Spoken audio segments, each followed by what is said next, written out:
The radar shows a storm coming through earlier than we thought, so we've just put concrete on hold for a moment. Hopefully it's not too bad and we don't wait too long after the fact.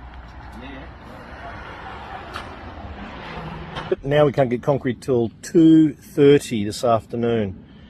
So I've literally been sitting on my ass since 6 this morning. It's in, it's not 2:30. It's only 2.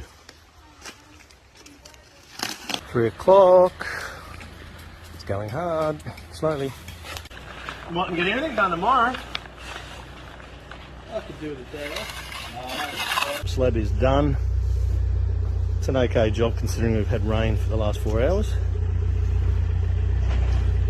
Yeah?